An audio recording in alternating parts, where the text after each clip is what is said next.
એ ભાભી, હા શું કરો છો? આ જો ને આ બધા નળ ને ગેંડી ને એવું ઢળીને મારા તો નખે વયા ગયા. આ નેલાટ કેમ કરાવું મારે? આમ તો જોવો.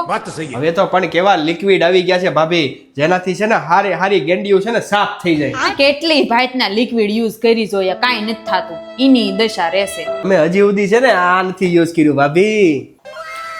આ હું ઓલી નવું લાવ્યા. આ છે ભાભી schedule tap cleaner and lime scale remover. હા તો તમારા ઘરે પણ ક્ષારના જીદી ડાઘ, પાણીના ડાઘ છે તો આ પ્રોડક્ટ આજે જ મગાવો. 100% રિઝલ્ટ આપે છે અને 0% નુકસાન કરે છે. આમનો યુઝ નળ, શાવર, બેઝિંગ, સ્ટાઇલ્સ, પ્લાસ્ટિક, ડોલ, ટપ, કાચ, મિરર અનેક જગ્યાએ થાય. અને હા, આ ઇકો ફ્રેન્ડલી પ્રોડક્ટ તો છે જ, એટલે હાથની સ્કિન અને કોઈ પણ જાતની આડઅસર નહીં કરે. શું તમારા હાથમાં કાંઈ નો થયું ને? હવે તમે નેલ પોલિશ કરાવી શકશો ને જે કરાવો ને કરાવી શકશો. એ ઓલ ઓવર ગુજરાતમાં મળી જાય એમનેમ એટલે ફ્રી ડિલિવરી મળી જાય અને સીઓડી અવેલેબલ છે માત્ર ને માત્ર 200 રૂપિયામાં. બહુ સારી પ્રોડક્ટ છે હો આ તો રાહુલભાઈ. હાથની કે કોઈ જાતની બળતરાઈ નથી થતી અને નળે એકદમ ચકાચક થઈ ગયા. હા તો મિત્રો આજે જ મગાવો schedule tap cleaner and lime scale remover.